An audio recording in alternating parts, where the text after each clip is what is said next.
Bismillahirrahmanirrahim. Assalamualaikum warahmatullahi wabarakatuh.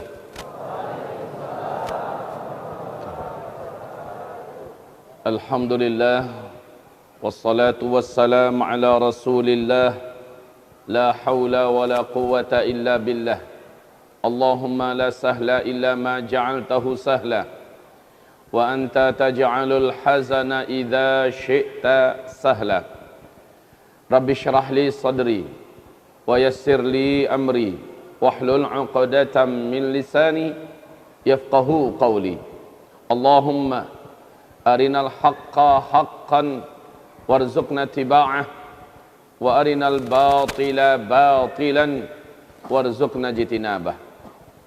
Ya Rabb, kalhamdu kama yanbaghi li jalali wajhi sultanik.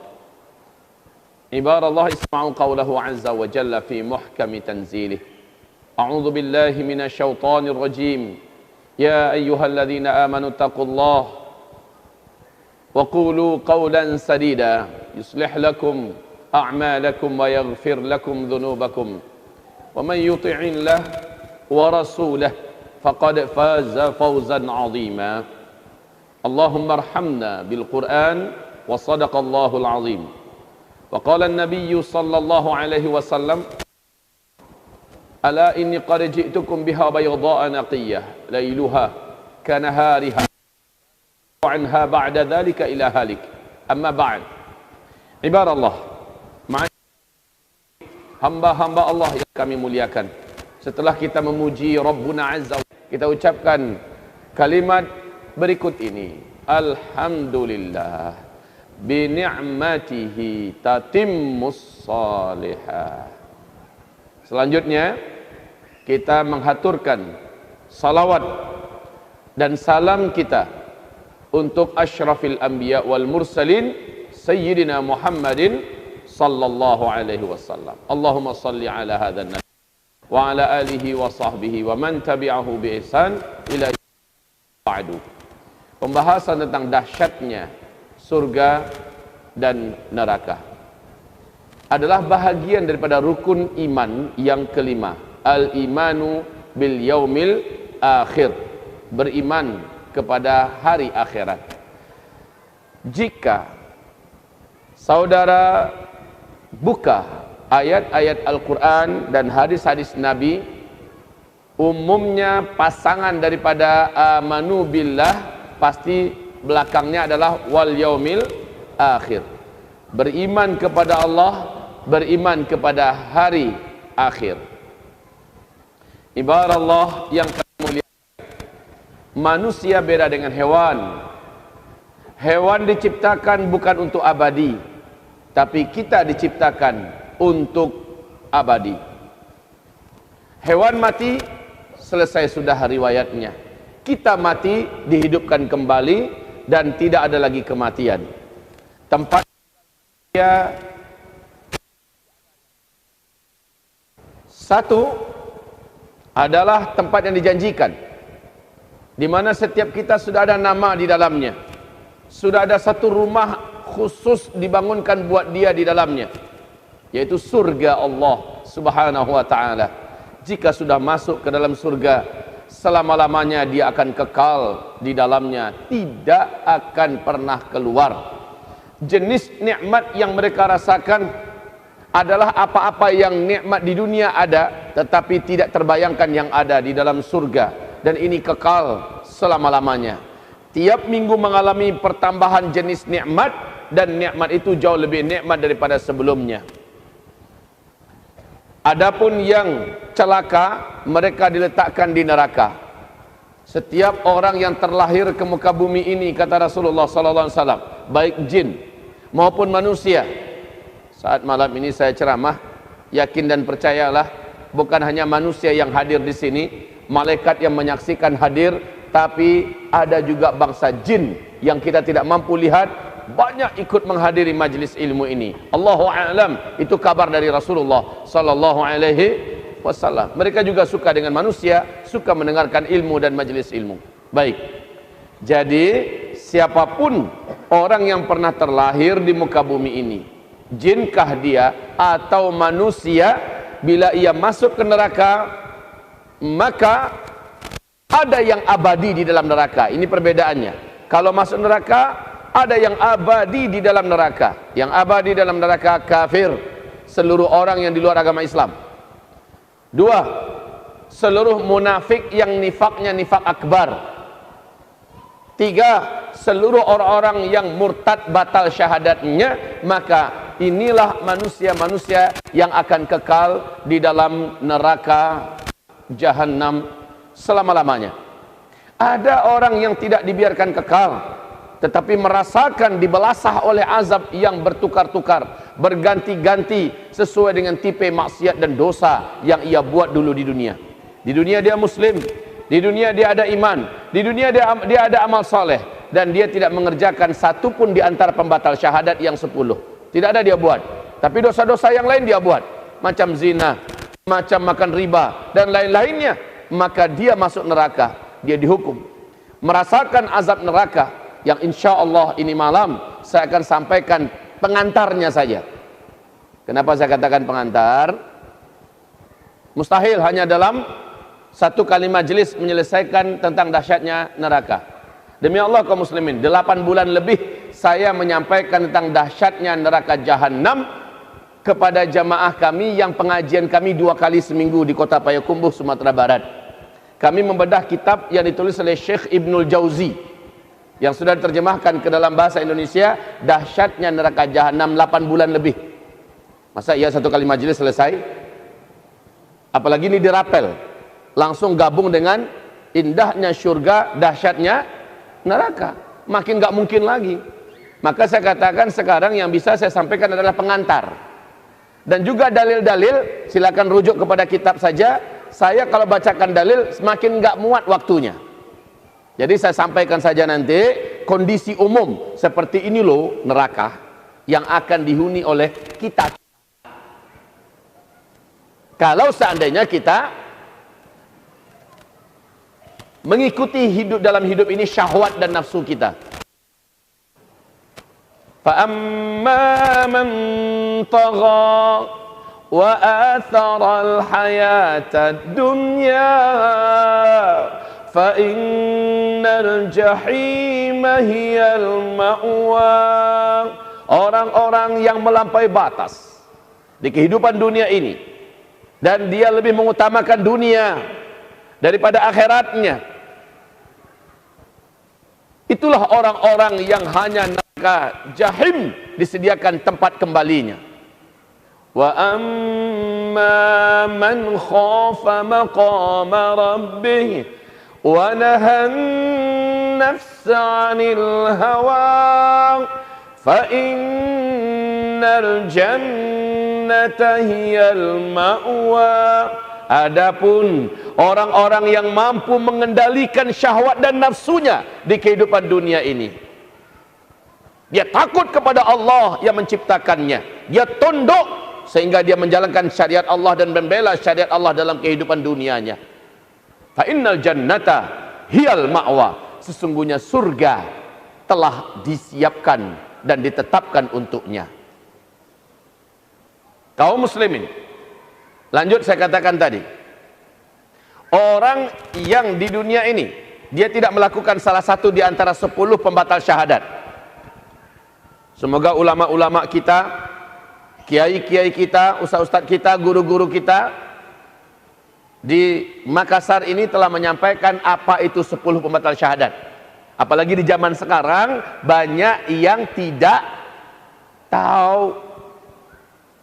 Jadi apabila muslim ini tidak mengerjakan salah satu di antara pembatal syahadat, maka dia tidak murtad otomatis. Dan dia juga bukan termasuk munafik nifak akbar, alhamdulillah. Tapi berbuat maksiat dosa ini dan itu, dia masuk neraka. Nggak sempat taubat ya, dia masuk neraka. Dibelasah dulu sesuai dengan azabnya. Dan nanti ada masa potong hukuman. Ada remisi. Entah dalam rangka apa, dalam momen apa.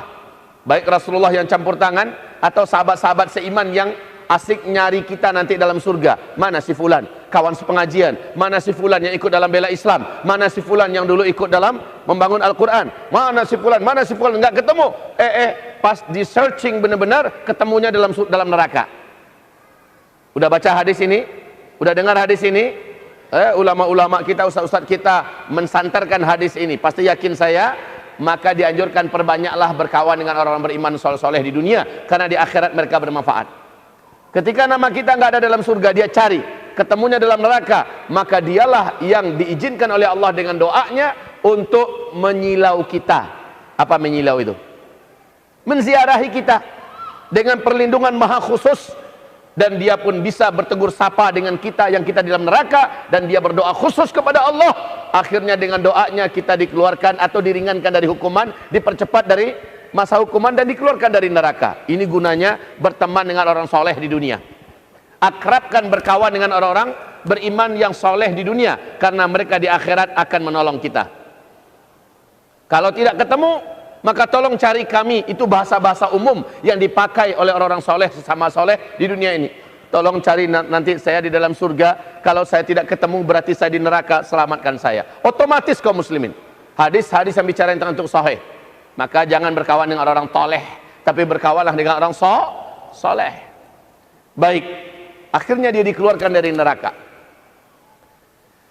Rasulullah sallallahu alaihi wasallam bersabda, saya benar-benar tahu laki-laki mana yang paling terakhir keluar dari neraka. Berarti laki-laki yang paling terakhir keluar dari neraka. Saya tahu betul siapa ibunya, saya benar-benar tahu siapa bapaknya, dan saya benar-benar tahu di mana dia. Artinya Rasulullah betul-betul seolah-olah sudah dikasih lihat oleh Allah, sudah dibacakan kepada beliau tentang autobiografi laki-laki yang paling terakhir keluar dari neraka. Setelah ia keluar, dia lihat-lihat, dari kejauhan tercium bau angin yang sangat indah, yang sangat lembut, yang sangat sejuk dan wangi. Dengan anginnya saja rasanya sudah lepas daripada kepenatan dan kengerian azab sebelumnya. Maka dia pun mendekat, berjalan, mendekat ke arah sumber bau wangi yang maha indah. Setelah dia dekat, dia lihat ada pagar yang maha indah, tidak terbayangkan oleh kata-kata. Pagar itu bisa dilihat dari luar apa yang ada di dalamnya.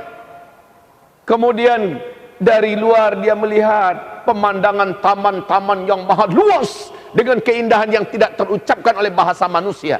Itu adalah taman surga, surga yang paling bawah.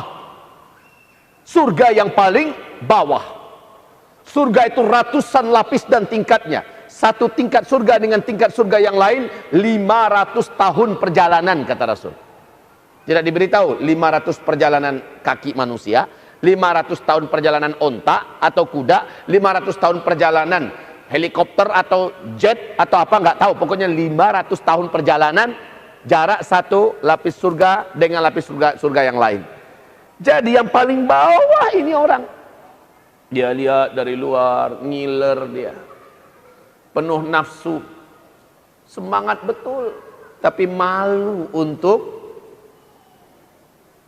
mendekat. Dia memohon, ya Allah izinkan hamba. Ngapain kata Allah? Hamba ingin mendekat, lihat-lihat, hamba ingin sentuh pagarnya. Silakan. Maka dia merapat, dari luar dia bisa menyentuh rumput-rumput yang maha lembut. Kaum muslimin yang kami muliakan, pemandangan yang butuh. Kalau kita mendapatkan pemandangan itu sudah berapa duit mau kita keluarkan demi bisa selfie-selfie di lokasi itu. Nah ini orang akhirnya memohon yang khusus, ya Allah, Engkau Maha Rahman, Engkau Maha Rahim, ya Allah, Engkau Maha Pengasih, Maha Penyayang. Dengan rahmat-Mu ya Allah, izinkan hamba masuk ke dalam surga. Masukkan hamba ya Allah, jangan hanya sebatas luar pagar. Maka Allah berfirman, hai hambaku, apabila aku masukkan engkau dengan rahmatku ke dalam surga ini, apakah engkau akan meminta permintaan yang lain? Tidak ya Allah, hamba janji Cukup hamba di taman-tamannya saja, hamba akan bermain-main di rumput-rumputnya, hamba akan berlari-lari dari satu pemandangan taman kepada pemandangan taman yang maha indah di dalam surgamu ini. Cukup ya Allah, hamba janji takkan minta lagi yang lain. Ketika Allah masukkan dia, Rasulullah bersabda, inilah nafsu. Ketika dimasukkan, setelah dia mencoba melangkah dan tidak pernah puas dia melangkah, tidak pernah capeknya dia, karena orang kalau sudah masuk surga pantangannya tidak akan pernah keluar dari surga. Beda kalau masuk neraka, ada harapan keluar dari neraka, tapi kalau masuk surga pasti tidak akan keluar. Dia udah tahu banget itu. Maka ketika dia sudah masuk, dia udah merasa aman, aman, aman, aman. Cuma masalahnya nafsunya bergelora. Dia lihat ada rumah-rumah maha indah, rumah-rumah, ya jangan dibayangkan rumah-rumah kayak kita-kita ini.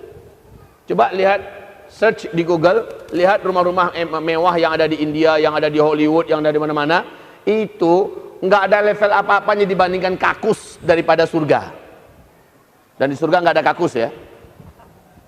Kaum muslimin, Rasul bersabda, satu rumah nanti di dalam surga, satu rumah nanti di dalam surga, luasnya 70 mil kali 70 mil kalian di dunia ini. 1 mil 1,5 kilo saja, maka 70 mil kali 1,5 kilo maknanya 105 kilometer. Itu baru bangunan rumah. Pernah lihat nggak di bumi ada rumah sebesar itu?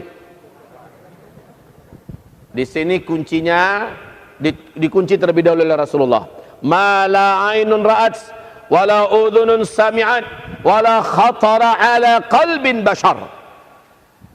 Telinga tidak pernah mendengar, mata melihat, tidak terkhayalkan oleh raja-raja khayal di bumi ini seperti apa indahnya yang ada di dalam surga.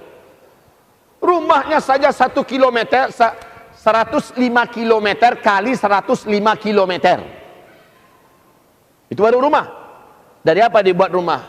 Batakonya saja dari emas padat murni luar dalam padat. Emas.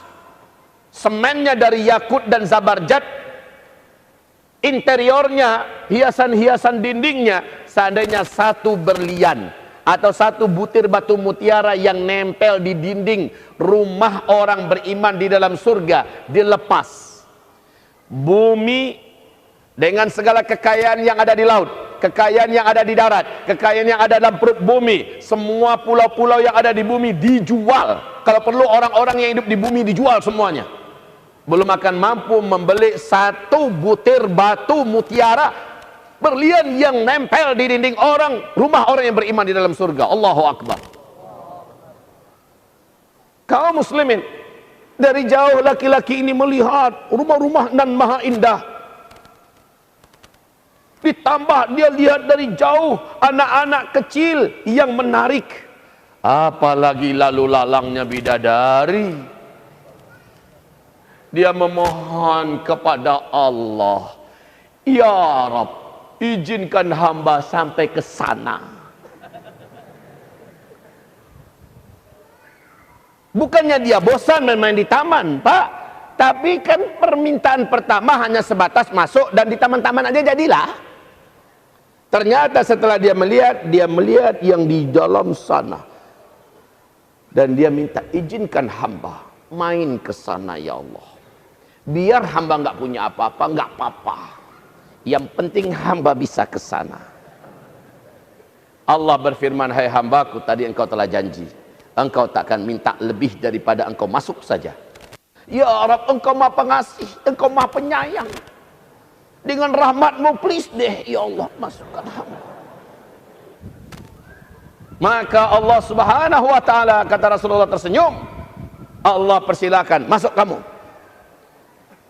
Jalanlah dia, keliling-keliling. Nggak ada capeknya. Semua yang nampak halal ya Allah, halal, halal, garap-garap, makan. Setelah dia keliling-keliling, ada keinginannya pengen punya 1 rumah. Rumahnya segede itu. Sementara dia minta gubuk, jadilah ya Allah. Mana ada gubuk dalam surga? Allah akhirnya berfirman, hai hambaku, sekarang aku berikan kepadamu permintaan ini, dan ini yang terakhir, jangan minta lagi ya. Baik ya Allah, aku berikan kepadamu kekayaan orang yang terkaya di dunia 3 kali lipat daripada kekayaan mereka untuk engkau di surga ini. Kekayaan orang yang terkaya, yang pernah kaya dan tidak terkalahkan kekayaannya di dunia sejak Adam diciptakan sampai hari kiamat. Nah, kekayaan dia 3 kali lipat untuk orang yang paling terakhir masuk surga ini. Siapa orang yang paling terkaya di dunia? Sepakat? Nabi Sulaiman alaihis, ini orang terkaya yang tidak ada bisa mengalahkan kekayaannya. Nah, 3 kali lipat kekayaan Nabi Sulaiman dikasih ke orang yang paling terakhir masuk surga. Keren nggak tuh? Masya Allah. Ya Allah, benar nih Allah. Hai hambaku, kau terima sekarang.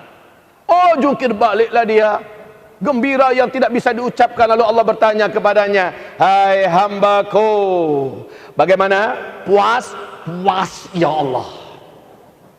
Hai hambaku, sekarang engkau tak perlu minta, aku lipatkan 10 kali lipat dari apa yang kau terima sekarang, dan tidak ada lagi apapun tambahan buat engkau. Yang tadi aja udah nggak habis sama dia, dan nggak akan pernah habis. Sekarang dilipatkan 10 kali lipat. Kata Rasulullah dalam hadis ini, itulah orang terakhir yang akan keluar dari neraka dan paling terakhir masuk surga. Surganya surga paling bawah.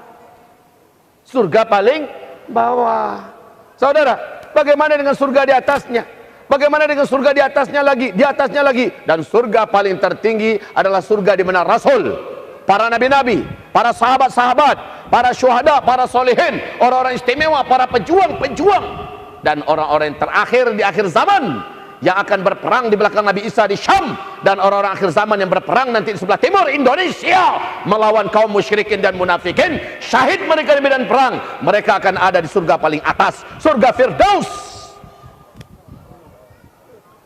Bagaimana ibarat Allah yang kami muliakan?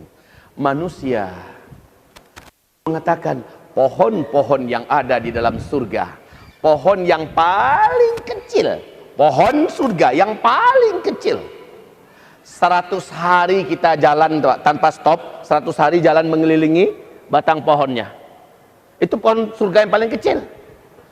Pohon surga yang paling besar, ada yang besar batang pohonnya 100 tahun jalan nggak berhenti, jalan terus ngelilingi pohon itu. Kebayang nggak bagaimana besar-besarnya pohon di sana? Mau senso, mau cari kayu, carilah. Puas di situ. Kaum muslimin, satu surga saja, sabda Rasulullah SAW, seandainya langit dan bumi kalian ukur berapa panjangnya, maka itu akan dikalahkan oleh 1 lapis surga. Anda tahu wahai saudara, pesawat ulang-alik paling terakhir hilang tanpa awak, dikirim oleh NASA ke ruang angkasa, membawa seluruh fasilitas teknologi tercanggih untuk memantau seberapa luas alam semesta ini. Pada tahun 1991, pesawat ini telah mampu memberikan informasi ketemu 100 miliar galaksi. 100 miliar galaksi. Dan galaksi yang kita huni ini termasuk galaksi salah satu di antaranya, disebut dengan galaksi Bima Sakti. Ya, saudaraku, galaksi Bima Sakti ini garis diameternya, satu galaksi Bima Sakti kita saja, garis diameternya yang tercepat di alam semesta, perjalanannya perjalanan apa? Suara apa cahaya? Cahaya 1 detik saja 300, 1 detik 300.000 perjalanan cahaya 1 detik. Nah, garis diameter satu galaksi Bima Sakti kita ini menghabiskan perjalanan cahaya 50.000 tahun perjalanan cahaya. Yang udah ketemu 100 miliar galaksi. Lalu pesawat ini kehilangan informasinya, sudah tidak lagi mampu memberikan informasi. Masih banyak lagi yang belum terjangkau. Lah, alam semesta yang begini luas dibandingkan 1 lapis surga, masih luas lagi 1 lapis surga yang pertama itu. Makanya, Ustadz, kita gedenya segede apa Ustadz? Kita, kata Rasulullah, sebesar Nabi Adam awal Allah ciptakan. Setinggi-tinggi batang kelapa maksimal 30 meter.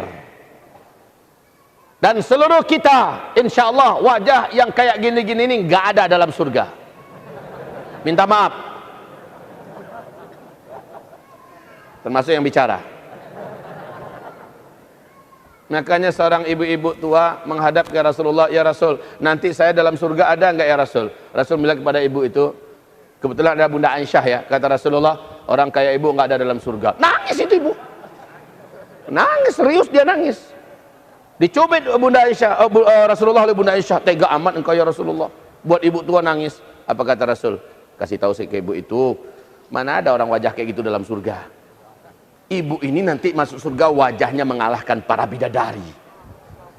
Coba. Maka Bunda Aisyah langsung mendekati ibu, dibisikin, ibu itu langsung tertawa dan gembira, alhamdulillah. Makanya wajah-wajah kayak gini.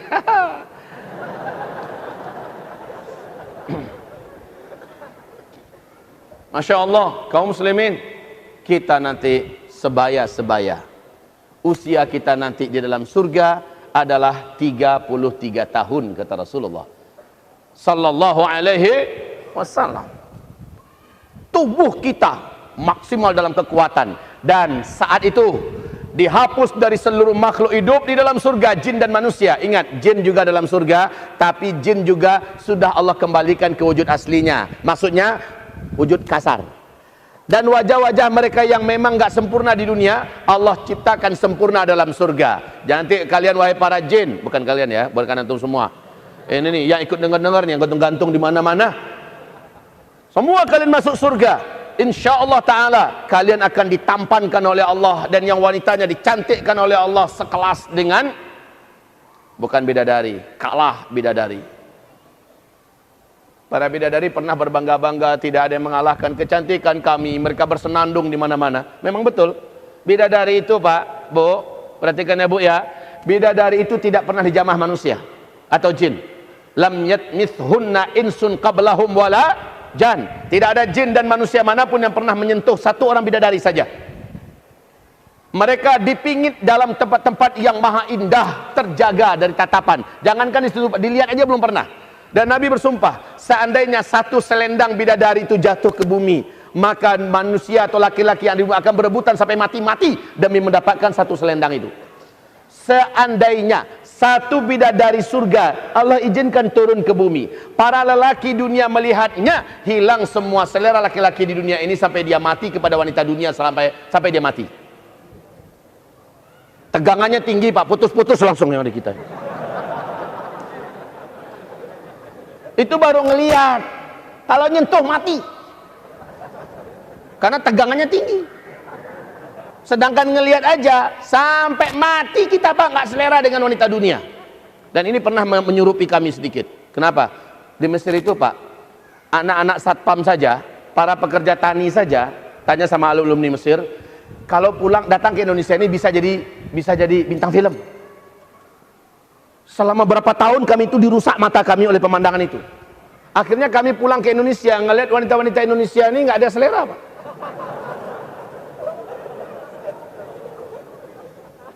Bagaimana kalau bidadarinya yang turun? Subhanallah, Masya Allah.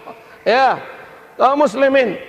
Tapi kata Rasulullah, kesibukan para lelaki nanti di dalam surga adalah, malu saya ceritakannya nih.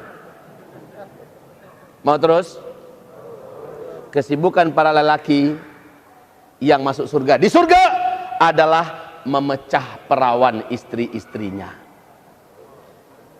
Perawan terus. Habis malam pertama dapatkan perawan istri, selesai dia perawan lagi. Gitu. Serius Pak. Bagusnya ibu-ibu gak ikut dengar pengajian ini. Ini khusus bapak-bapak. Kata Rasulullah, maaf ini hadisnya sahih, tolong baca nanti dalam kitab Tamasya ke Surga oleh Syekh Ibnul Qayyim Al-Jauziyah. Judul aslinya adalah Hadil Arwah ila Biladil Afrah. Rasul berkata, maaf, zakar laki-laki ketika dia berdiri karena syahwat selama 70 tahun berdirinya. Yes. Lah kalau sekarang 1 jam sudah kelepak-kelepak.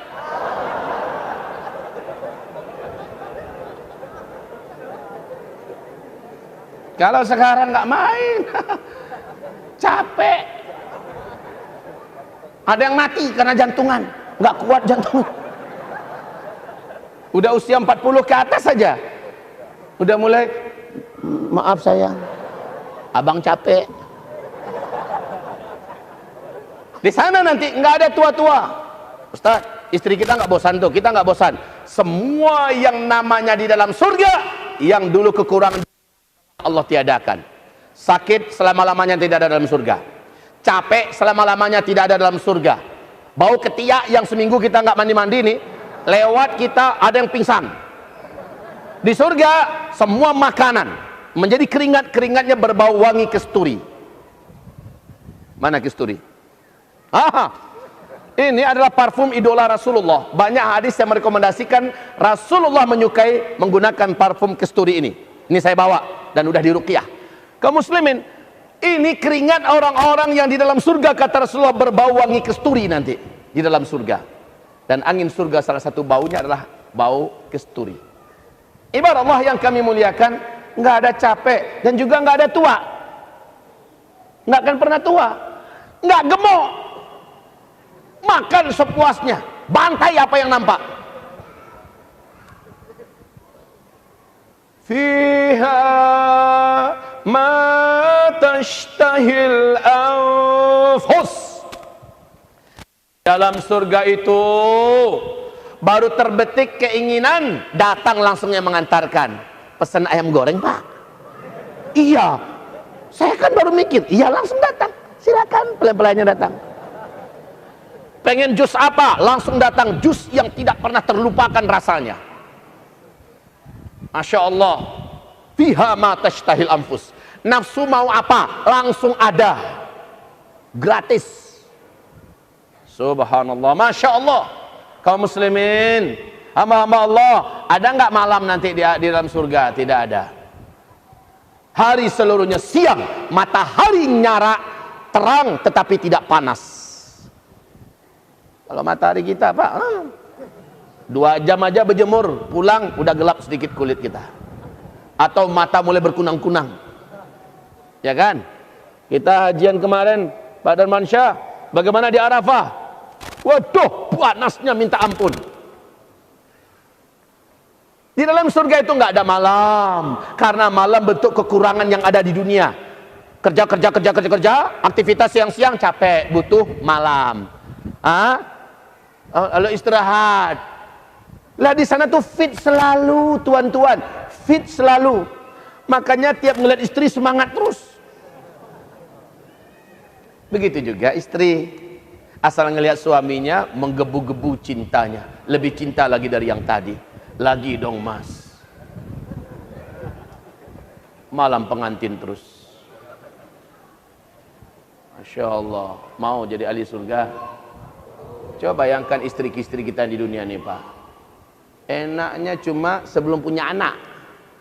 Udah punya anak mulai jedol, mulai berdol, satu persatu onderdilnya berjatuhan.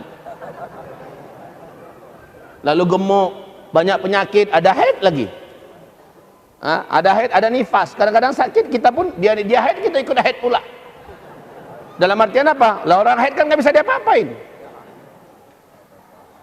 Hanya paling-paling muasyarah saja. Masya Allah. Nanti wanita di surga, bu, ibu dalam surga mau tahu seperti apa ibu nanti dalam surga? Mau tahu seperti apa wanita dalam surga? Apa kata Rasulullah ketika bidadari-bidadari berbangga-bangga dengan kecantikan yang tiada tara, dan mereka berkata, tidak salahkan kecantikan kami. Lalu mereka mendengarkan suara bergema, ada.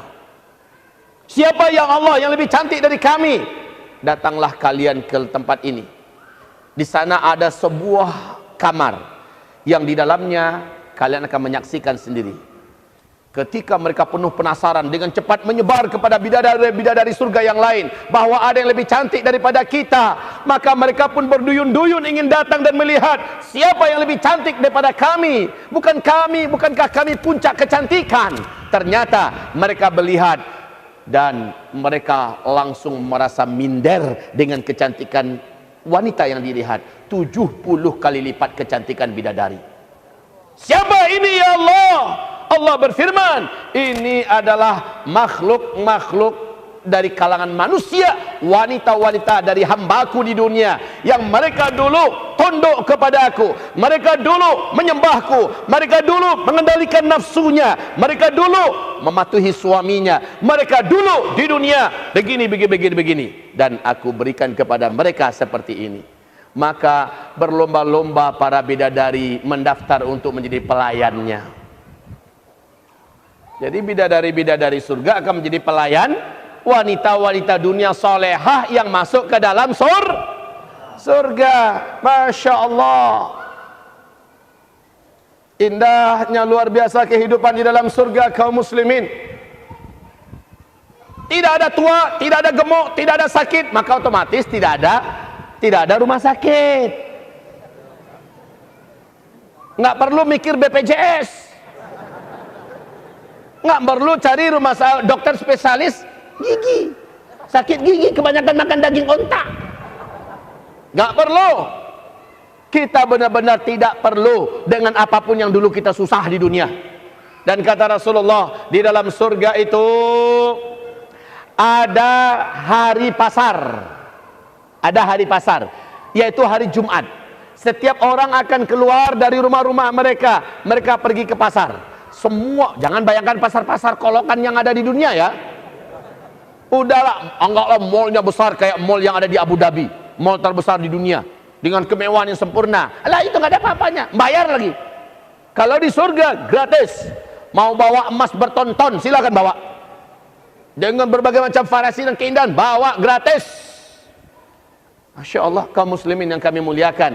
Dan sabda Rasulullah, angin surga itu hari Jumat, apabila ada yang keluar dari rumahnya menuju ke pasar-pasar atau keluar, embusan angin surga ketika menerpa wajahnya, tubuhnya, wajahnya akan jauh lebih tampan dari sebelumnya. Kalau wanita akan lebih cantik dari sebelumnya. Saat dia pulang ke rumah, istrinya melihat, Masya Allah, abang kok makin ganteng. Si abang ketika melihat adek istrinya datang, Masya Allah dek, bener kamu nih dek, bener bang, kok makin cantik. Dan itu tiap minggu loh ya, di-upgrade oleh Allah kecantikan mereka. Masya Allah, syahwat kita makin dibengkakkan oleh Allah.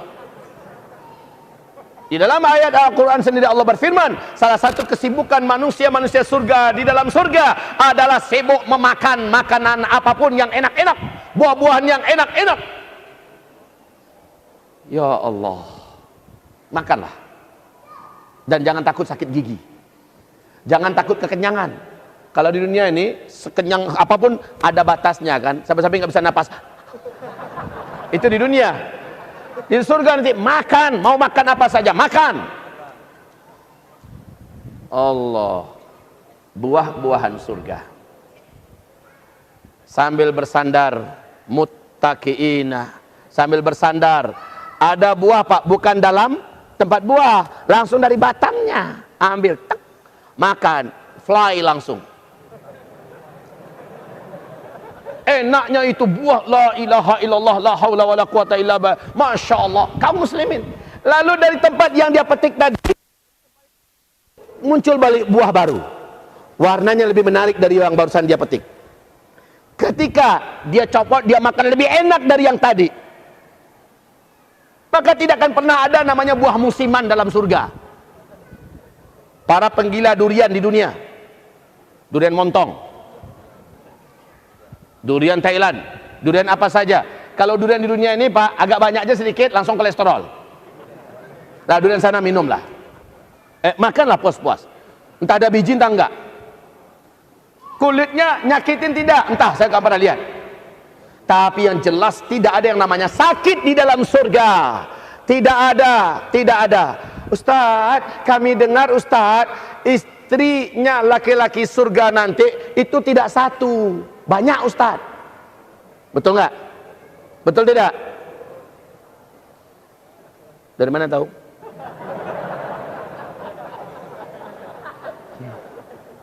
Allah berfirman, setiap laki-laki surga istrinya nanti paling sedikit dari wanita dunia yang solehah yang masuk surga itu minimal 2. Minimal 2. Minimal. Ibu, ini dalam Al-Quran, dalam hadis, jangan ibu merasa cemburu dari sekarang. Onde mak, berbagilah kami nanti itu. Tidak. Anehnya kata Rasulullah sallallahu alaihi wasallam, seandainya bapak punya istri nanti 70 bidadari surga atau ratu-ratu bidadari surga, mereka banyak tetapi badan mereka saja yang banyak, hati mereka bagaikan satu. Kita panggil adek, namanya Khadijah banyak. Adek Khadijah, sini sayang. Okay my love, I'm coming. Yang 69 orang lainnya bergembira seperti gembiranya Khadijah yang dipanggil, karena hati mereka satu, kata Rasulullah. Jangan pikir ada cemburu ya. Kalau di dunia ini langkahi mayatku. Kalau di akhirat dia ikut bergembira, bersenandung dan senang ketika salah satu dari mereka dipanggil oleh suaminya. Makanya kesibukan laki-laki nanti dalam surga memecahkan perawan-perawan istrinya. Silakan ketawa Pak, ini halal. Bicara yang kayak gini nih dalam masjid halal karena Rasulullah menceritakannya sallallahu alaihi wasallam. Ibarat Allah yang kami muliakan, Bapak mau tanya tentang apa dalam surga, sebatas ada dalilnya saya sampaikan. Anak-anak gimana Ustaz? Ada yang suka melahirkan dulu di dunia, macam istri saya salah satu hobinya melahirkan Pak. Anak saya nomor 2 namanya Muhammad Imam Al-Munshi. Apa katanya? Papa hobinya ceramah. Abang Umar, ini abangnya anak saya yang paling sulung. Abang Umar hobinya melukis. Ini waktu dia kecil ya. Mama hobinya melahirkan katanya. Karena memang iya Pak, setiap 10 bulan hamil. Melahirkan 10 bulan hamil. Semangat betul. Lah anak saya sekarang 16 orang. Dalam proses menuju 17. Itu baru macho man. Kan itu kata Rasulullah SAW, tazawwaju al-walud al-wadud, melahirkan, nikahlah. Tapi kalau melamar dia, "Dek, abang mau punya anak dari kamu 15 orang, sanggup nggak?" "Siap bang." Gitu. Kayak gitu. Al-walud al-wadud, yang punya kasih sayang. Kelihatan dia sayang sama anak-anak, dia sayang sama orang tua, dia sayang sama tetangga, dia sayang sama orang karib kerabatnya. Yang kayak gitu yang dinikahi kata Rasulullah. Fa inni mukatsirum bikumul umam. Aku ingin nanti di depan bangsa-bangsa yang lain di hari kiamat berbangga-bangga karena anak-anakku, karena umatku banyak yang punya anak. Sekarang program KB ini bukan program yang dicintai Rasulullah pastinya, karena Rasul suka umatnya beranak banyak. Berapa anaknya baru Pak? Inna lillahi wa inna ilaihi rajiun. Serius. Wajah tampang Arab Pak, tapi udah bujang lapuk. Doain mau nikah Pak ya, jangan nunggu ini akhir zaman Ustaz, saya udah azam di akhirat saja nikahnya nanti. Nggak boleh gitu.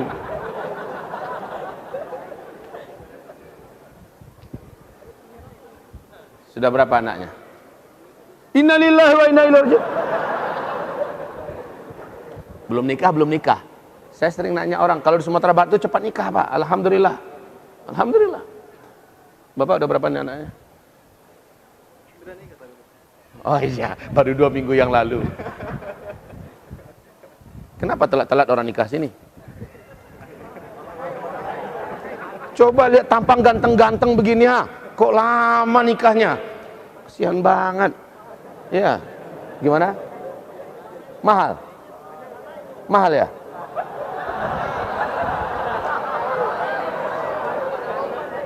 Apa sabda Rasulullah? Wanita termulia di bumi ini adalah wanita beriman yang meminta mahar ringan-ringan. Ini wanita termulia. Simak di atas tuh. Kalau datang laki-laki soleh beriman, penghasilannya pas-pasan, dia soleh, akhlaknya terkenal kemana-mana, harum dan mulia, dia datang, penghasilannya anggaplah baru 1 juta 1 bulan, melamar, jangan tolak. Maharnya berapa? Abang sanggup berapa maharnya? Kalau adik minta 1 emas, kalau abang sanggup. Enggak sanggup dek 1 emas, 1/2 emas, juga enggak sanggup dek 1 gram emas. 1 gram sanggup enggak abang? Enggak juga sanggup. Lalu abang sanggupnya apa? Seperangkat alat sholat. Siap. Semulia-mulia wanita beriman di muka bumi, kata Rasulullah, adalah yang meringankan permintaan mahar. Tapi mahar jangan kita yang melobi. Dek, maharnya murah-murah aja ya. Memang mahar dari dia. Dia menentukan mahar. Oke, kita kembali. Jadi cari wanita beriman yang tentu tidak akan menuntut mahar tinggi-tinggi. Mungkin karena mahar juga ya masalahnya. Masya Allah. Mana cerita kita nih? Kita sampai kemana tadi? Tentang iya. Jadi wanita-wanita surga itu kayak gitu. Dan juga nggak ada cemburu-cemburunya, jangan cemas. Saya menghadapi banyak kasus sekarang nih, orang-orang yang mengadu kepada saya, Ustaz, ini suami saya menikah lagi Ustaz. Ustaz, ini suami saya akan menikah lagi Ustaz. Ustaz, ini suami saya menikahnya diam-diam Ustaz. Ustaz, ngadu. Baik, ini kalau wanita dunia. Kalau wanita akhirat, saat mereka antri sambil bermain-main bergembira, dipanggil salah satu, yang lain tidak akan cemburu. Seujung kuku pun tidak akan cemburu. Dia ikut senang dan bahagia, dia ikut ceria dan bersuka cita ketika salah satu dari mereka dipanggil oleh sang Arjuna. Saudaraku, hamba-hamba Allah yang kami muliakan, itu sepenggal tentang surga. Udah lebih setengah jam, udah 43 menit, 45 menit. Kita mulai tadi kurang dari jam 8. Masya Allah. Ini kita tentang surga mau cerita panjang, nggak cukup waktu. Kami sudah sampaikan, hamba-hamba Allah, apakah orang-orang sudah puas dalam surga? Tidak ada lagi kepuasan yang melebihi itu. Tetapi Allah berfirman di dalam Al-Quran, wujuhu yawma idzin nadirah ila rabbiha nadirah. Ya Allah, wajah-wajah pada hari itu ceria karena mata-mata mereka menatap kepada sang penciptanya. Saat semua orang hanyut dalam kenikmatan dalam surga, tidak ada lagi kewajiban salat, tidak ada lagi kewajiban puasa, tidak ada lagi larangan. Semua kejahatan dan maksiat ditiadakan sama sekali. Semuanya hanyut dalam kenikmatan yang tiada tara, dan makin hari makin bertambah kenikmatannya. Allah lalu memanggil mereka semua, wahai hamba-hambaku yang menikmati surga yang telah dijanjikan, puas kalian? Ya Allah, tidak ada kepuasan melebihi ini. Apakah kalian ingin mendapatkan yang lebih daripada ini? Tercengang seluruh ahli surga. Ya Allah, apakah masih ada nikmat melebihi surga ini? Allah berfirman, ada. Apa itu ya Allah? Allah jadikan fabasarukal yawma hadid. Allah jadikan pandangan mata manusia di dalam surga nanti sangat kokoh dan maha kokoh, maha kuat. Ila rabbiha nazirah. Ketika mata-mata manusia surga sudah Allah kokohkan sekokoh-kokohnya. Perlu diingat, dulu di dunia pernah Nabi Musa minta, aku ingin melihat kepada engkau ya Allah, ya kan? Arini anzur ilaik, ya Allah, perlihatkanlah dirimu, aku ingin melihat kepada engkau. Apa jawaban Allah? Innaka antarani, engkau sekali-kali tidak akan mampu melihatku. Coba lihat, Allah itu nur ala nur. Apa artinya? Cahaya di atas cahaya. Rasulullah bersabda, antara zat Allah yang maha suci, maha agung, maha besar, maha perkasa, maha kokoh, dengan alam semesta, Allah kasih dinding yang maha kokoh. Seandainya dinding itu Allah lobangi sedikit saja, Allah lobangi sedikit saja, maka cahaya Allah ini akan menembus melalui lobang dinding yang maha kokoh itu. Hanguslah alam semesta ini. Maha kuat cahaya Allah ini. Hanguslah alam semesta. Masya Allah. Salah satu ciptaan kecil Allah, matahari. Sanggup nggak ngeliat matahari dari pagi sampai tenggelam? Buta diyakini. Sanggup, Pak? Orang ada kerjaan, ngeliat matahari. Silakan lihat matahari. 2 jam aja, angus matanya, insya Allah. Buta. Nah ini baru makhluk. Tapi nanti mata-mata penduduk surga ditajamkan oleh Allah, dikuatkan oleh Allah Subhanahu wa ta'ala. Lalu Allah buka tabir yang maha kuat itu.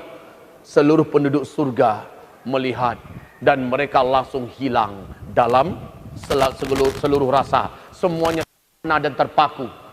Seluruhnya ahli surga seluruhnya terpana dan terpaku, lupa kalau mereka sedang di surga, lupa semua kenikmatan surga karena melihat wajah Allah. Inilah keindahan dan kenikmatan yang mengalahkan segala-galanya. Segala-galanya ibarat Allah. Ini yang dikatakan wujuh yauma'idzin nadhirah ila rabbiha basirah. Semua wajah dan mata-mata nanti akan menengadah melihat ke arah Allah, dan langsung dengan matanya ini Allah kasih izin melihat yang selama ini disembah tapi kita tidak pernah melihatnya. Saat itu Allah tanya, bagaimana hambaku? Kami tidak ingin lagi surga ya Allah, jangan pernah engkau lepaskan kami dari memandangmu. Sampai seperti itu indahnya. Masya Allah. Ya Rabb, adakah mata-mata penuh dosa ini akan melihat Allah nanti? Adakah mata-mata yang jarang untuk begadang dalam tahajud ini bisa melihat Allah nanti? Adakah mata-mata yang sering nonton film porno ini bisa melihat Allah nanti? Adakah mata-mata yang sering melihat aurat-aurat terbuka ini diizinkan melihat Allah nanti? Maka menangislah wahai mata-mata yang penuh kelalaian dan dosa. Hapuskan dosa-dosa itu dengan penyesalan dan air mata. Ada mata yang akan Allah jaga dari neraka. Ada mata yang akan Allah halalkan nanti melihat wajah Allah. Mata yang taubat menangis atas dosa-dosanya kepada Allah. Mata yang dibawa bergadang untuk berjihad di jalan Allah. Mata yang dihabiskan untuk qiyamul lail, untuk tahajud dan membaca Al-Quranul Karim.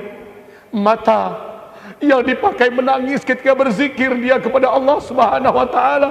Mata-mata ini akan Allah haramkan dari api neraka, akan Allah izinkan melihat kepada wajah Allah. Mata yang dijaga daripada maksiat dan dosa. Mata-mata inilah yang akan Allah berikan izin bisa melihat Allah nanti pada hari kiamat. Dan yang bisa melihat Allah hanyalah yang di dalam surga, yang di dalam surga saja.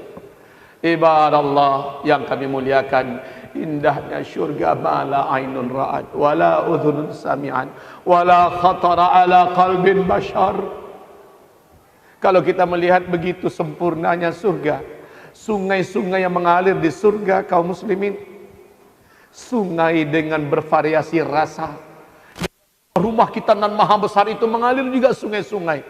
Arak yang tidak memusingkan dan memabukkan, tapi arak yang sempurna, maha sempurna rasanya. Arak termahal semesta bahkan tidak ada di dunia, dan arak ini mengalir, kita bisa nyemplung ke dalamnya, kita bisa mandi dan minum sepuas-puasnya. Arak yang maha sempurna.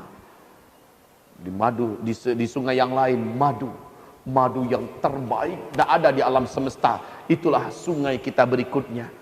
Di luar dan di dalam mengalirlah madu-madu. Sungai dari susu yang tidak pernah berubah, dan susunya jangan bayangkan susu yang ada di dunia ini. Dan sungai dari air yang sangat tawar dan bening, yang sangat-sangat sejuk dan la ilaha illallah. Sebutkan apa saja. Kamar-kamar surga. Anda cerita tentang kelambu-kelambu surga. Anda cerita tentang apa saja. Wahai saudara-saudaraku, Anda cerita bertanya tentang laut surga, tentang danau surga. Anda bercerita tentang apa saja. Burung-burung surga, silahkan tanyakan apa saja. Anda bercerita tentang apa? Seluruhnya maha sempurna disediakan oleh Allah. Fiha ma tashtahil anfus. Semua yang diinginkan oleh nafsu Allah sediakan, dan rasa-rasa bosan, semuanya telah dibunuh oleh Allah Subhanahu wa ta'ala. Akankah kita menjadi salah satu penduduknya? Amin. Halalkan kami semua ya Allah menjadi ahli surgamu. Amin. Kalau begitu, syaratnya ternyata telah disebutkan oleh Allah kan dalam Al-Quran tadi ayatnya saya baca. Kendalikan nafsu kita ini. Jangan jadikan kita pengikut nafsu. Kendalikan nafsu kita ini. Arahkan nafsu untuk tunduk dan mau mengikuti arah Allah dan Rasulnya. Hanya itu syaratnya. Jangan biarkan kita yang dikendalikan nafsu. Banyak orang-orang, ara'aita man ittakhadha ilahahu hawa. Tidakkah engkau lihat orang-orang yang menjadikan Tuhannya adalah nafsu-nafsunya sendiri. Apa yang diperintahkan nafsunya dia ikut. Apa yang dibenci oleh nafsunya dia ikut benci. Padahal Allah menginginkannya, Rasulnya menginginkan, tapi nafsunya gak suka. Lalu dia ikut-ikutan tidak suka. Itulah dia orang yang mengangkat nafsunya menjadi Tuhannya. Banyak manusia yang kayak gini sekarang ini. Banyak sekali manusia-manusia yang kayak gini hari ini. فَأَمَّا مَنْ طَغَى وَآثَرَ الْحَيَاةَ الدُّنْيَا فَإِنَّ الْجَحِيمَ هِيَ الْمَأْوَى. Baik, saudaraku, adapun orang-orang yang tagha. Pernah dengar istilah taghut tidak? Taghut bahasa fi'il madhinya adalah tagha. Yatghu, tughatan. Taghut. Siapa itu taghut? Umar bin Khattab berkata, taghut itu adalah setan. Tapi ingat, selama ini setan yang beredar dalam pikiran kita adalah setan bangsa jin. Padahal Allah berfirman di dalam surat Al-An'am, وَكَذَلِكَ جَعَلْنَا لِكُلِّ نَبِيٍّ عَدُوًّا شَيَاطِينَ الْإِنسِ وَالْجِنِّ. Kami telah tetapkan musuh-musuh dakwah ini adalah setan-setan manusia dan setan-setan jin, kata Allah di dalam surat Al-An'am. Setan manusia. Berarti setan itu ada dua. Jangan hanya berpikir setan itu bangsa jin saja. Ada setan bangsa manusia, malah untuk melawan dan menentang dakwah. Setan manusia yang paling didahulukan Allah penyebutannya dalam Al-Quran. Menandakan setan manusia lebih mampu untuk menghadang dakwah daripada setan jin. Firaun itu setan apa tidak? Jawab. Firaun itu jahat apa tidak? Firaun itu melawan dakwah apa tidak? Maka Firaun setan apa tidak? Ah, itu dia taghut. Firaun adalah taghut, setan manusia. Dia berkuasa, dia punya semuanya, bala tentara, dia punya media, dia punya harta, dia punya semua kemampuan. Tapi Musa dituduhnya yang tidak-tidak. Apa kata Firaun? Dharuni aqtul Musa wal yad'u rabbah inni akhafu an yubaddila dinakum aw an yuzhira fil ardil fasad. Hai kalian semua dengarin ya, Musa itu penjahat, kata Firaun. Musa itu ingin merubah ideologi negara kalian. Musa itu ingin memecah belah dan mengadu domba. Musa itu ingin membuat kerusakan di mana-mana. Musa itu teroris, kata Firaun. Yang terkenal dan tercatat dalam sejarah, penjahat itu Nabi Musa apa Firaun? Tolong jawab yang tegas. Yang membantai Bani Israel, yang laki-laki, anak-anak yang lain laki-laki, Musa apa Firaun? Yang menghalang-halangi dakwahnya Nabi Musa dan Harun alaihimassalam, Musa apa Fir'aun? Sekarang yang menuduh sebagai teroris itu Musa yang menuduh Fir'aun teroris atau Fir'aun yang menuduh Musa teroris? Fir'aun ya. Maka yang sebenar-benarnya teroris Musa apa Fir'aun? Maka dengan ini setan itu Musa atau Fir'aun? Fir'aun. Dia berkuasa. Dia punya segala-galanya. Ahli dakwah adalah Nabi Musa alaihissalam yang menyuruh kepada kebaikan dan kebenaran. Dengan kekuasaannya, dengan medianya, dengan senjatanya, dengan apa yang dia punya, dia tuduh Nabi Musa lah sang penjahat itu. Dia persulit hidupnya Nabi Musa. Dia susahkan dakwahnya Nabi Musa. Dia teror siapapun yang bergabung dengan Nabi Musa. Fir'aun yang punya kerja. Makanya fa'amma man tagha wa atharal hayatad dunya fa innal jahima hiyal ma'wa. Idhaba ila fir'aun innahu tagha. Lihat itu. Hai Musa, hai Harun, pergilah kalian berdua, datangilah Fir'aun. Innahu tagha. Sesungguhnya Fir'aun itu telah melampaui batas. Tagha. Fir'aun itu adalah taghut. Siapa taghut tadi? Setan. Setan itu terdiri dari dua. Satu, setan manusia. Dua, setan jin. Selama ini kita hanya paham setan itu hanya dari bangsa jin. Sekarang Allah sendiri menjelaskan syayatin al-insi, setan manusia. Dan juga di penutup surat Al-Quran, itu surah An-Nas, minal jinnati, dari bangsa jin dan juga bangsa manusia. Kaum muslimin, mari kita perhatikan baik-baik. Namrus setan manusia apa bukan? Setan manusia apa tidak? Siapa yang dihadang oleh Namrus?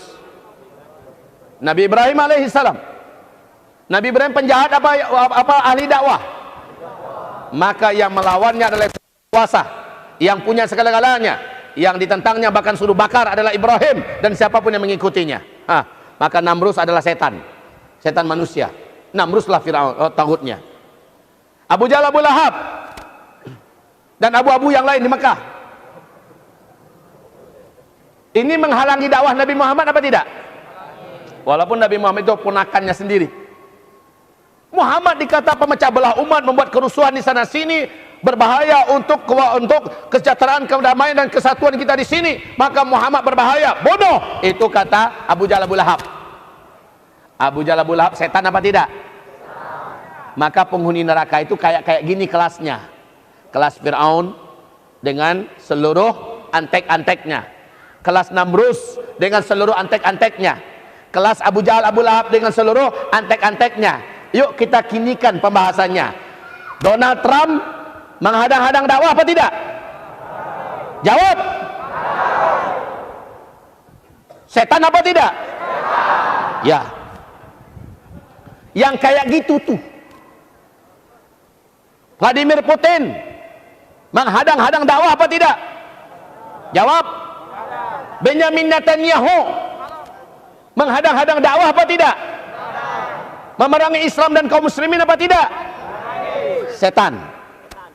Yang kayak gitu tuh, dengan seluruh antek-anteknya, dengan seluruh kroninya. Sekarang kembangkan saja kepada yang lain-lain. Ini saya tahu nih, nunggu-nunggu nih. Ustaz, sampaikan yang sebenarnya. Antum tuh udah cerdas, nggak perlu saya sampaikan lagi. Nanti kalau saya sampaikan kriminalisasi lagi. Udah, antum udah paham. Oke, mereka masuk neraka. Yuk sekarang kita bahas neraka.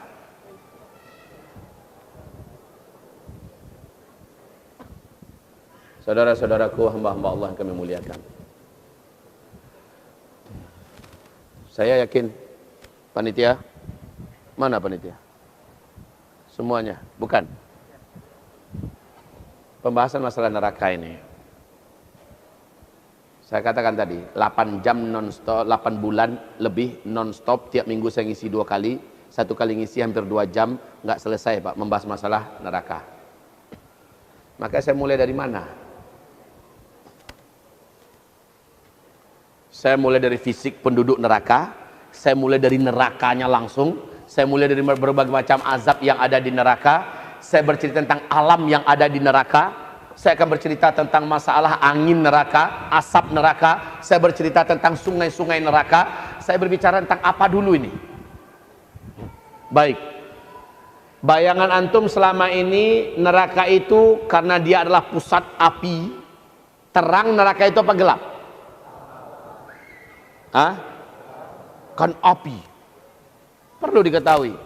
Api yang paling lemah itu yang warnanya merah. Api yang kuat itu warnanya biru. Dan api yang sangat panas itu warnanya hitam gelap. Rasulullah bertanya kepada para sahabat, tahukah kalian api yang kalian pakai di dunia ini sumbernya dari mana? Kata Rasulullah kepada para sahabat. Sahabat-sahabat berkata, Allah wa rasuluhu a'lam.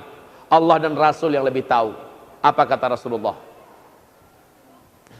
Allah perintahkan malaikat membawa satu titik sebesar biji jagung. Api neraka dibawa ke bumi. Api itu Allah rendam, Allah perintahkan rendam di laut dunia. Menggelegaklah laut itu. Hadis ini sahih, bukan dongeng. Menggelegaklah laut itu sampai kering seluruh air laut. Lalu Allah datangkan lagi air laut sebanyak semula. Direndam lagi kali kedua. Padahal api neraka itu hanya sebesar biji jagung. Dimasukkan lagi ke dalam air laut tadi, menggelegak lagi air laut itu sampai dia kering. Barulah api itu jinak. Dan api ini yang dipakai untuk kalian di dunia sekarang ini. Sungguh demi Allah, kata Rasulullah, api dunia ini sangat takut dengan api neraka. Api dunia saja sangat takut dengan api neraka. Karena mereka tahu mereka akan habis oleh api neraka. Dan Rasulullah bersabda, ini bumi, ini globe, ini bulatan bumi.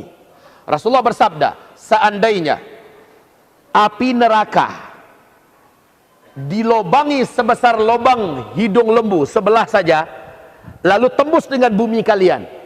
Lubangnya dari sini, lubang hidung lembu itu, dan api nerakanya masuk situ. Orang yang hidup di sebelah bumi bagian sini akan menggelegak benaknya, akan menggelegak isi benaknya. Seandainya api neraka itu diberikan lubang saja dengan bumi kita ini sebesar lubang hidung lembu, dan apinya tembus di situ.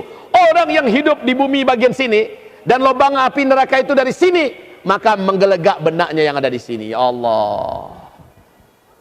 Penduduk-penduduk neraka itu akan dijadikan oleh Allah Subhanahu wa taala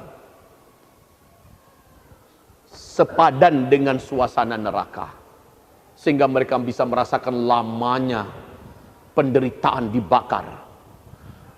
Saudaraku, Anda tahu penduduk neraka itu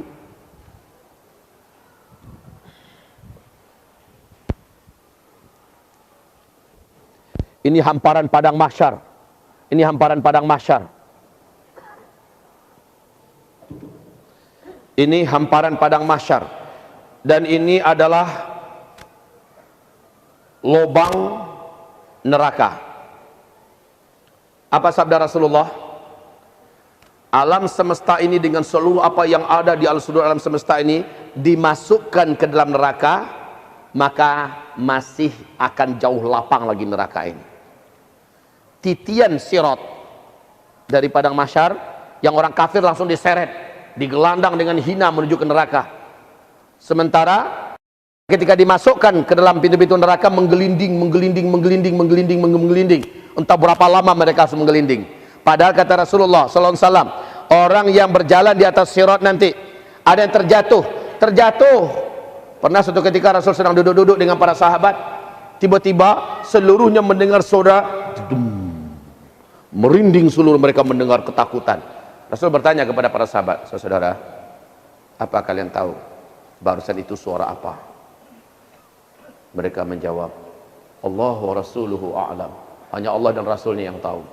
Kata Rasulullah, itu adalah batu yang besar dilemparkan dari bibir neraka ke dalam jurang neraka 70 tahun yang lalu, baru nyampe sekarang. Batu yang besar dilemparkan dari bibir neraka 70 tahun yang lalu, melesat selama 70 tahun, baru nyampe. Allah. Saudaraku, orang-orang yang masuk neraka, Allah jadikan siksaan neraka itu hari demi hari terus berlipat daripada sebelumnya dahsyatnya. Mereka beratap-ratap dalam Al-Quran. Allah ceritakan, izinkan kami istirahat sebentar ya Allah, arihna sa'atan, izinkan kami istirahat sebentar saja. Yang terjadi malah dilipat gandakan dari sebelumnya. Sehingga apa kata mereka? Sama saja, kita berkeluh kesah atau kita bertahan, kita tidak akan pernah diringankan. Kita akan terus diazab di dalam neraka ini. Nggak ada cerita istirahat. Wahai hamba-hamba Allah, ketebalan kulit penduduk neraka. Nah, kalau ahli surga tadi berapa tingginya? Cuma 30 meter. Sementara penduduk neraka, kata Rasulullah sallallahu alaihi wasallam, gurat-gurat, apa namanya ini, kalau kita seperti ini kan ada garis-garis seperti ini ya. Garis-garis di kening penduduk neraka nanti bisa membuat sungai-sungai besar di dunia ini. Besarnya penduduk neraka itu. Sehingga kata Rasulullah SAW, penduduk neraka nanti gigi gerahamnya saja sebesar gunung Uhud. Satu gigi gerahamnya saja sebesar gunung Uhud. Apa kalian tahu? Apa hamba-hamba Allah tahu? Tempat duduk penduduk neraka nanti, satu dudukan itu, berarti bayangkan pinggulnya penduduk neraka ya, adalah perjalanan antara Mekah ke Madinah, kata Rasulullah sallallahu alaihi, itu untuk satu orang. Bayangkan besarnya penduduk neraka itu nanti, dan itu adalah jin dan manusia. Saudara-saudaraku yang saya cintai, ketika di padang mahsyar orang-orang belum lagi dimasukkan ke dalam surga, belum lagi dimasukkan ke neraka, penduduk-penduduk calon neraka itu sudah dibuat di satu komunitas. Ini seluruhnya pasti masuk neraka nih. Mereka ketika didekatkan neraka kepada mereka, bunyi suaranya saja sudah hampir beruban mereka semua, baru mendengar bunyinya. Saat salah seorang di antara mereka disuruh, lihat apa yang kalian saksikan, maka dia pun diajak oleh malaikat yang kokoh-kokoh dan besar-besar perkasa-perkasa ke tepi jurang neraka, dan dia melihat ke dalam. Langsung mengerikan bentuk orang ini, saking ketakutannya dia. Langsung berubah bentuknya, fisiknya, kulitnya, wajahnya, semuanya berubah. Langsung hawa neraka itu memberikan penyesuaian kepada calon penduduknya, sehingga dia kembali sudah mengerikan bentuknya, macam raksasa yang maha menakutkan. Calon ahli neraka berkata, celakalah kamu, siapakah kamu? Apa kata dia? Saya yang kalian utus tadi. Apa yang kau saksikan? Dia mengerikan. Dia mengatakan betapa mengerikannya apa yang saya lihat. Kalian tidak akan sanggup melihat apa yang saya lihat. Itu baru melihat, Pak, belum lagi memasukinya. Mik saja nggak sanggup mendengarnya. Udah lemes dia. Kaum muslimin yang kami muliakan, makanya tadi saya katakan, saya memulai cerita dari mana? Siratnya saja. Silakan nanti buka ceramah saya di Uzma Media TV Channel tentang dahsyatnya sirat. Saya ceramahkan itu di Masjid Trans di Bandung ya. Masjid Trans apa namanya? Trans Studio. Masjid ini 3 tingkat. Anak muda semua. Nangis mereka mendengarkan tentang sirat. Tolong dengarkan, buka media Uzma Media TV Channel. Sirat saja sudah membuat kita merinding, hampir-hampir kita tidak sanggup lagi duduk mendengar.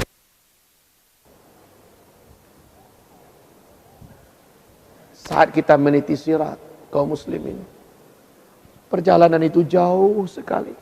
Sahabat ketika mendengarkan firman Allah dalam Al-Quran, minum illa wariduha, tidak ada seorang pun di antara kalian, di antara mereka, di antara manusia, melainkan wajib mendatangi neraka. Para sahabat langsung ketakutan, ya Rasul, berarti kami harus masuk neraka? Kata Nabi, bukan, melainkan kalian wajib meniti di atas sirat. Dan perjalanan yang maha panjang, maha jauh. Bayangkan saja, wahai saudara-saudaraku, alam semesta ini dimasukkan semua, masuk. Berapa jauhnya perjalanan ini, dan betapa lelahnya bagi orang yang hanya sekedar berjalan biasa. Betapa lelahnya, sedangkan kita melaju dengan kecepatan kuda yang paling kencang di dunia ini, masih akan lama lagi sampai di seberang sana. Tidak tahu berapa lamanya. Sementara panasnya api neraka di bawah itu, asapnya yang naik ke atas, Pernah nak masak nasi atau air sampai menggelegak, nasi sampai menggelegak, coba buka tutupnya, letakkan tangan kita sebentar, atau letakkan tali di antara itu, jalankan tangan kita sedikit. Coba tes, saya yakin menjerit. Itu baru asapnya air yang menggelegak, nasi yang menggelegak. Kita jalankan, langsung menjerit kita, pasti langsung merah di tangan. Bayangkan api neraka, asapnya saja, ya Allah. Kemudian lidah-lidah neraka itu, kata Rasulullah, dari bawah menyambar-nyambar seperti lidah-lidah naga yang ingin mengambil siapapun yang ada di atas. Lidah-lidah neraka menyambar-nyambar, dan itu dalam kegelapan, tuan-tuan, dalam kegelapan, gelap. Sementara kata Rasulullah, ada kail-kail raksasa yang menyambar-nyambar. Sepanjang kita berjalan, menyambar-nyambar kail-kail raksasa ini, dan kita tidak melihat. Banyak yang terkena, langsung tersangkut dan dibawa, jatuh. Bahkan ada yang sudah dekat dengan penyeberang, udah dari sana, udah dekat, Rasul menunggu di sana. Allahumma sallim, Allahumma sallim. Wahai umatku, sikit lagi wahai umatku. Kira-kira tinggal berapa meter lagi, tergelincir, jatuh. Padahal perjalanan begitu melelahkan. Ya Allah, saudara-saudaraku, bila kita bercerita tentang sirat saja, ini cukup membuat kita harusnya taubat nasuha. Siapakah orang-orang yang Allah kasih dia bercahaya sehingga jalan itu begitu jelas nampak, dan jalan pun dibuat lebar oleh Allah, dan dia dibuat cepat oleh Allah? Siapakah orang-orangnya? Amalnya dan imannya di dunia yang menentukan. Tapi orang munafik dipastikan nggak akan ada satu pun yang bisa meniti. Orang munafik dalam kegelapan yang nyata, seluruh mereka dari awal bibir saja sudah bergelinding, sudah jatuh semuanya orang munafik. Orang-orang yang di dunia ini pro kepada penghina Al-Quran, pro kepada orang-orang yang suka melecehkan para ulama, pro kepada orang yang suka mengintimidasi dakwah, pro kepada orang-orang yang jelas-jelas membuat susah umat Islam dan Islam ini. Jelas kalau dia orang Islam, itu orang munafik. Siapapun yang ada di kubu mereka, jelas itu orang-orang munafik. Nanti di akhirat lihat saja. Di dunia ini mungkin kita baiknya diam, tapi di akhirat mereka akan meratap-ratap. Unzuruna naktabis min nurikum. Wahai teman, wahai kawan, tunggulah sebentar, tunggulah, kami mau numpang dengan cahaya kalian. Orang beriman nanti bercahaya. Menjelang di ketitian, orang beriman bercahaya masing-masing. Cahayanya ada yang sebesar gunung, satu orang ada yang cahayanya sebesar bukit, satu orang ada yang cahayanya sebesar tubuhnya, dan satu orang ada yang cahayanya hanya sebesar tangan, satu orang ada yang cahayanya hanya sebesar kuku. Dengan cahaya itu dia mengandalkan, kayak ada senter-senter kecil itu, dia bisa mengandalkan untuk menyeberang. Tapi orang munafik tidak ada cahaya sama sekali. Dan orang beriman tidak ingin berlama-lama, mereka melaju dengan cepat. Apa kata orang munafik? Oi, tunggu, kami mau numpang dengan cahaya kalian. Apa kata orang beriman? Yang tahu bahwa di dunia inilah orang yang dulu ngejek-ngejek dia. Inilah dulu di dunia orang yang memfitnah dia. Inilah dulu di dunia orang yang melecehkan syariat Allah, padahal dia muslim juga. Inilah dulu di dunia orang-orang yang mengatakan bodoh kepada kita orang-orang beriman yang ingin membela agama Allah. Tinggal mereka. Apa jawaban orang beriman? Irji'u wara'akum faltamisu nura. Kembalilah kalian ke dunia. Di dunia kalian ambil cahaya untuk kalian pakai hari ini. Kalian dulu tertawakan sholat, kalian dulu permainkan syariat, kalian dulu lecehkan Al-Quran, kalian dulu ketawa ketiwi bersama-sama dengan para penghina ulama dan Al-Quran. Masya Allah, kembalilah kalian ke dunia, carilah cahaya kalian di dunia. Lalu orang-orang beriman ini langsung menyeberang. Sementara mereka ketinggalan. Lah, mereka nggak ngelihat ada lubang menganga di depan. Boro-boro mau melihat sirat, lubang aja nggak nampak. Dan mereka wajib terus berjalan karena ada yang mendesak dari belakang. Akhirnya mereka masuk ke dalam neraka. Kira-kira duluan mana yang sampai di dalam dasar neraka? Orang munafik duluan atau orang kafir yang tadi menggelinding? Siapa duluan yang sampai dalam dasar neraka? Siapa? Jelas orang munafik. Kenapa? Karena orang munafik langsung terjun, sementara orang kafir menggelinding. Logikanya mana yang lebih cepat nyampenya? Sedangkan yang langsung terjun saja 70 tahun baru nyampe, apalagi orang yang menggelinding, itu lebih lama lagi. Kaum muslimin yang kami muliakan, saat sampai mereka fid darkil asfali minan nar, orang-orang munafik ini jangan pernah berharap akan keluar dari neraka selama-lamanya. Khalidina fiha abada, mereka akan kekal di dalam neraka selama-lamanya. Orang yang demi jabatan, diiming-imingi kekuasaan, ditakut-takuti dengan ancaman, lalu berubah, pindah kubu, seperti Ar-Rajal Unfuah. Tahu Ar-Rajal Unfuah? Ini saya jadikan ini sebagai closing pembahasan kita malam hari ini. Jelas nggak selesai pembahasan kita tentang neraka, mukadimah pun nggak sampai. Begini, Nabi berkata di hadapan para sahabatnya, saudara-saudara, awas, di antara kalian ini ada orang yang kelak di akhirat masuk neraka jahanam dan gigi gerahamnya sebesar gunung Uhud. Di situ ada Abu Bakar, ada Utsman, ada Umar, ada Ali bin Abi Thalib, ada Abu Hurairah, ada sahabat-sahabat senior. Apa kata Abu Hurairah? Kami pun ketakutan. Setiap kami mencemaskan dirinya, siapa kira-kira? Lalu berguguranlah satu persatu syahid di jalan Allah. Husnul khatimah, tinggal saya dan dengan Ar-Rajal Unfuah. Saya makin ketakutan, jangan-jangan saya orangnya. Ini ciri khas sahabat ya. Ciri khas sahabat selalu menyalahkan diri daripada asik mencari salah orang lain. Jangan-jangan saya. Kemudian Musailamah Al-Kadzab makin jaya. Dia mengumumkan Nabi setelah Nabi Muhammad. Dia pandai beretorika, pandai menarik hati, kekuasaannya makin luas, harta kekayaannya semakin banyak. Musailamah Al-Kadzab mengimbau-imbau dengan iming-imangan dunia, dengan posisi dan jabatan. Makin banyak yang terpukau dan terpikat oleh dunia dan harta serta kedudukan bersama Musailamah Al-Kadzab. Lalu Ar-Rajal datang kepada sang khalifah. Wahai khalifah, percayakan saya, dia hafiz Quran. Dalam riwayat mendekati hafiz Quran. Dia guru dan ahli dakwah, dan juga beberapa kali ikut perang bersama Rasulullah dan para sahabat. Ar-Rajal ini terkenal sebagai orang yang bertakwa. Lihat akhir hayatnya, dia mohon kepada sang khalifah, percayakan saya akan luruskan dia, saya yang akan dakwahi dia, saya akan bawa dia kembali kepada jalan Allah ini. Maka kata khalifah, kamu yakin? Saya yakin, percayakan pada saya. Sampai dia berjumpa dengan Musailamah Al-Kadzab. Singkat cerita, Musailamah lah yang mampu menarik dia bergabung ke kubunya.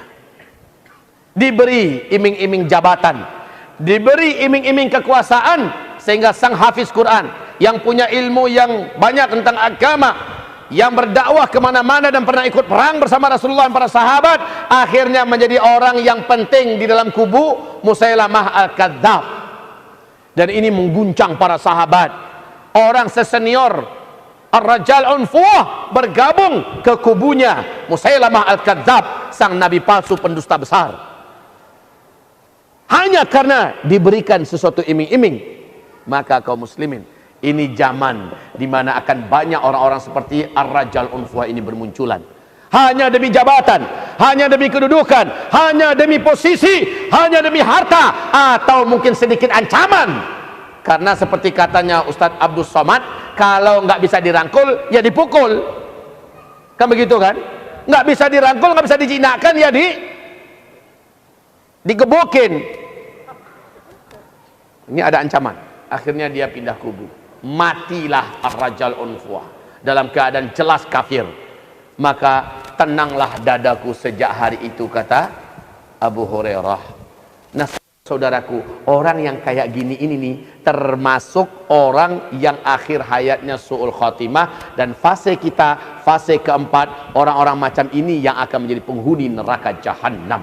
Di akhir zaman ini akan banyak, kata Rasulullah, demi jabatan, demi kedudukan, atau sedikit diancam-ancami, dia langsung takut, kemudian berpindah kepada kubu lawan, yang jelas-jelas lawan itu selama ini menghina Islam, memerangi Islam, menghina, menginjak-injak harkat martabat Islam. Siapapun yang lari ke sebelah sana, maka ba'u dinahum bi'aradin minad dunya, mereka telah menggadaikan agamanya, membuang agamanya demi dunia yang diiming-imingkan kepadanya, atau ancaman yang ditekankan sedikit kepadanya. Ma'adzanallah, semoga istiqomahlah kita semua hendaknya, amin. Semoga kita semua pandai mengukur-ukur diri, apakah saya termasuk yang tohut setan atau pembela-pembela setan, ataukah saya termasuk di antara tentara Allah di muka bumi di Indonesia ini, yang hidup hanyalah untuk Allah, mengendalikan hawa nafsu demi tunduk kepada Allah dan Rasulnya, dan untuk di akhir zaman ini bersama dengan para warasatul anbiya, para pewaris-pewaris Nabi, untuk memenangkan dan menjayakan Islam di Indonesia, tanah air tercinta ini. Ingat, ini babak penentuan. Fase keempat, di penghujung fase keempat itu kita sekarang, ini babak penentuan. InsyaAllah ta'ala besok seharian akan ada seminar dalam rangka membahas kita di akhir zaman. Silakan bagi yang belum pernah hadir, datanglah keluarganya, bawa istrinya. Saya nggak tahu apa kabarnya, sudah ada pendaftaran duluan ya. Ini kalau udah seperti itu mungkin agak sulit juga ada yang bergabung. Wallahu a'lam. Yang jelas besok ada pembahasan. Subuh juga ada tabligh akbar bersama saya berkaitan dengan masalah kondisi kita yang terkini di akhir zaman. Allahu a'lam. Demikian saja pembahasan kita tentang dahsyatnya neraka, boleh dikatakan belum lagi 2%. Bahkan surga pun boleh dikatakan belum lagi 5%. Ya sudahlah, inilah rezeki kita malam ini pengantar. Wahai hamba-hamba Allah, takutlah kepada Allah. Jangan hidup yang sebentar ini di dunia menjadikan kita menelantarkan hidup abadi kita di akhirat. Ini dunia hanya numpang lewat, ibaratnya mimpi aja Pak, mimpi. Tapi di akhirat itulah hidup yang selama-lamanya. Kita ini hidup untuk abadi, bukan hidup untuk sementara. Tapi hewan hidup untuk sementara, dia mati sudah matilah, tapi kita mati untuk dibangkitkan dan kita akan abadi selama-lamanya. Pertimbangkan hidup ini dengan baik-baik. Kalau mau tobat jangan tunda-tunda tobatnya dari sekarang. Kalau yang selama ini kerjanya merugikan Islam, robahlah, jadikan menguntungkan Islam selama masih hidup. Selama tanda tangan kita, selama kata-kata kita masih berpengaruh untuk bisa membela Islam, bela Islam dengan apa yang kita punya, mumpung masih ada kesempatan dan waktu. Wabillahi taufiq wal hidayah. Mohon maaf lahir dan batin. Nastaghfirullahal azim li wa lakum wala haula wala quwata illa billah. Wa fikum jami'a. Kita jumpa kembali besok subuh dan besok siang insyaallah taala.